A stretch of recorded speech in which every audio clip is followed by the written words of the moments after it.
Am I centered? Good.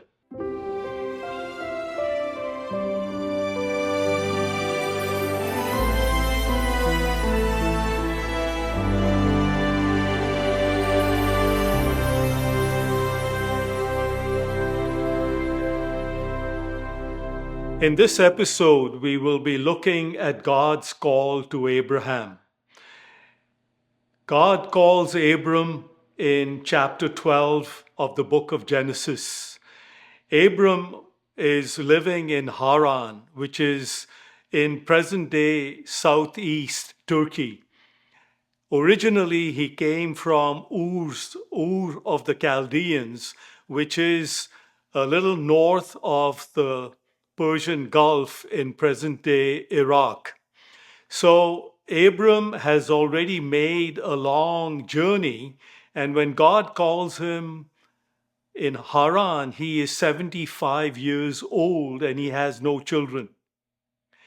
And so then God makes him a promise, inviting him to enter into a covenant relationship. And the way he expresses this covenant relationship with Abram, that's his name currently, he says, I will give you children as many as the stars in the heavens, and I will give you a promised land. And this promised land will be in Canaan. See? However, you will have to leave your family and relatives and move south, which is about 600 miles from Haran to the land of the Canaanites, which is present day Israel. Had Abram not accepted God's offer, he would have stayed put in Haran. But something told him that this is a very significant invitation.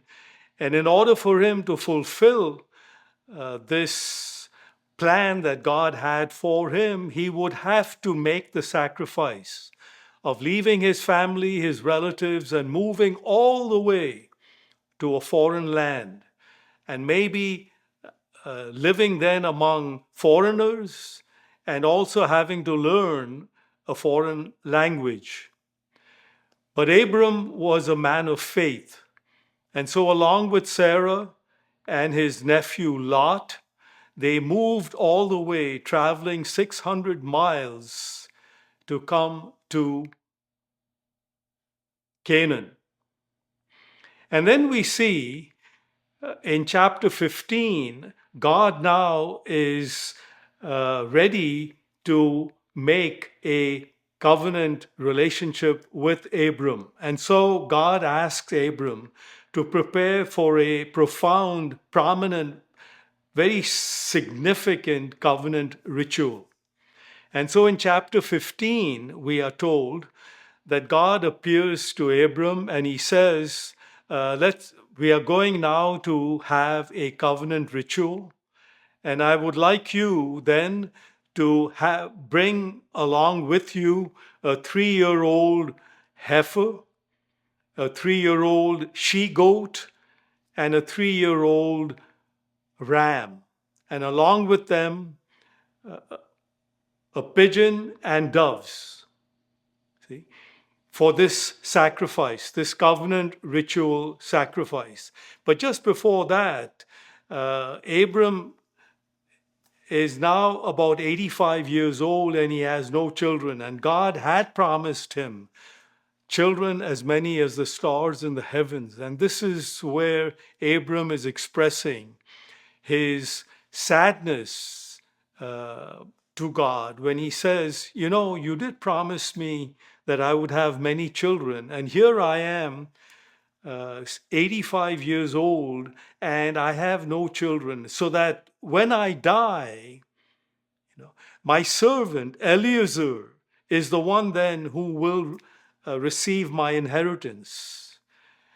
And so, what will happen to the promise that you have made? And that is when God reinforces his promise, not only to have many children, but also to have much land. And so he says, go ahead and slaughter these animals in preparation for this covenant ritual that both of us will engage in. So Abram does slaughter the animals and he splits them in half. And the reason for splitting them in half is because then both the covenant partners would walk through these split parts, up one way, down the other, and then they would sprinkle the blood of these slaughtered animals upon each other, basically saying two things. One is, from now on, we share the same blood that these animals represent. These animals represent us. See? And so, in sprinkling their blood upon us, we basically are saying that we now have the same life.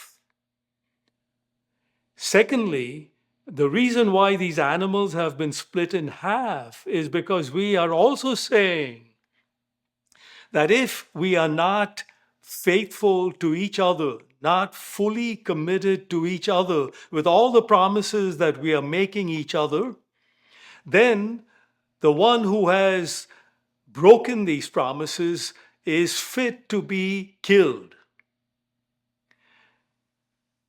And so this is basically what God is saying to Abram. If I don't fulfill my promises, I am as good, I could be considered as good as dead in your eyes, and you could abandon me. And so shortly thereafter, Abram falls into a deep sleep, which is another way of saying that God is showing up. And who goes through the split parts? Not Abram, only God.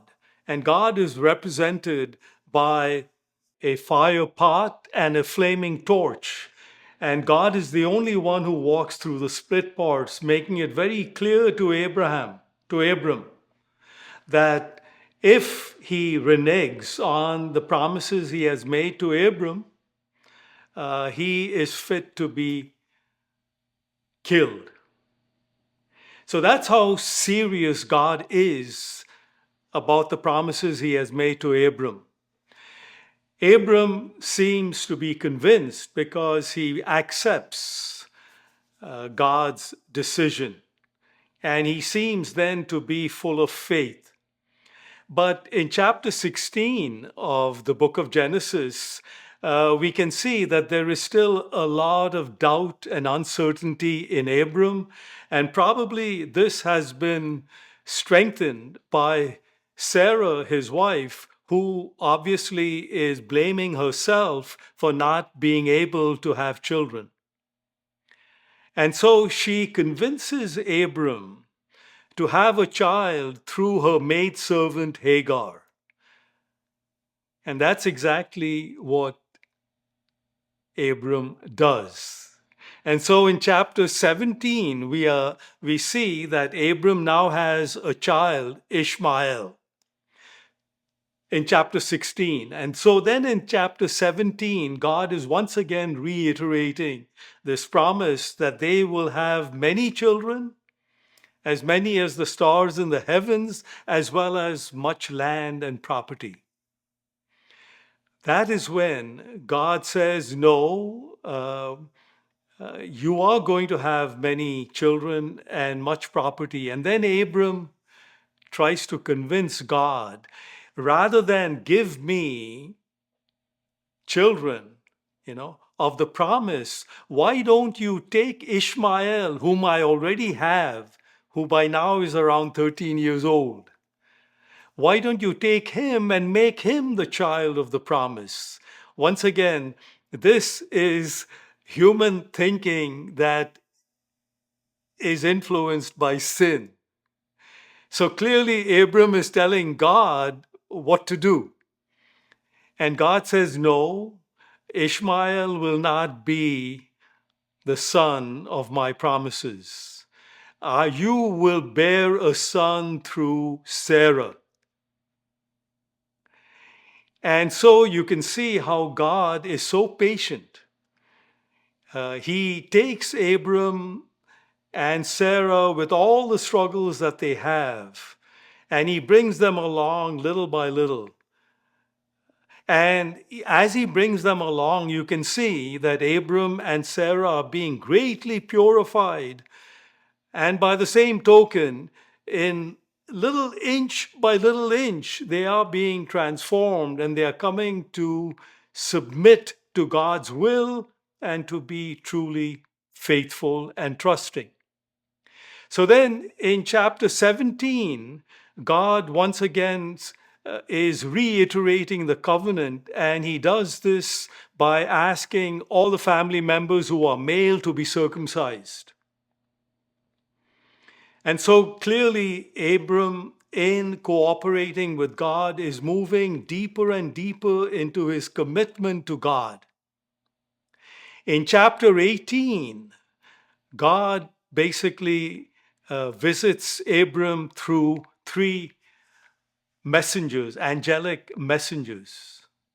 And these angelic messengers tell Abram, by now he is no longer Abram, he's Abraham. And Sarai is no longer Sarai, she is Sarah, because basically in that covenant union, and the exchanges that have been taking place, at this point, God says to them, you are no longer Abram. From now on, you will be Abraham. You are no longer Sarai. From now on, you will be Sarah, making it very clear to them that he sees how very committed they have become. And so now they are his possession. In giving them this new name, he basically is saying, you belong to me. And Abraham and Sarah are basically saying a resounding amen to that decision that God has made. And that is when God, through these angelic messengers, is telling them, next year by this time, Sarah will bear a child.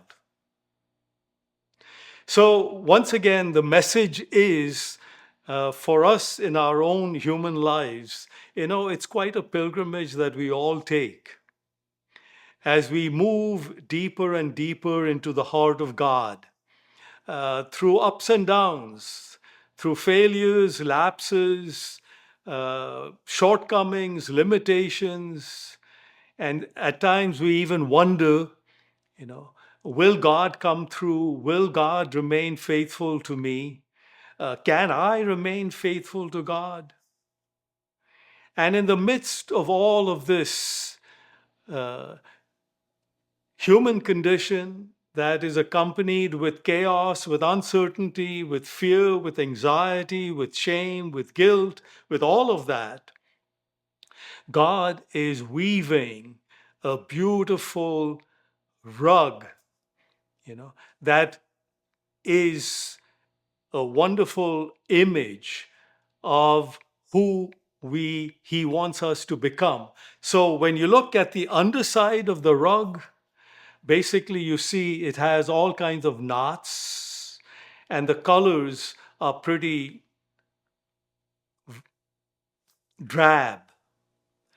If you look at the top side of the rug, it's beautiful. The designs are perfect.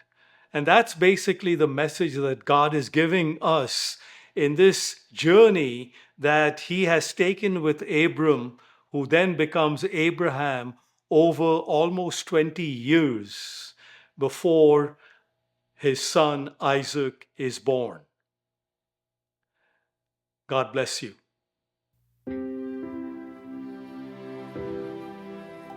Making Great Saints is brought to you by Our Lady's Healing Center.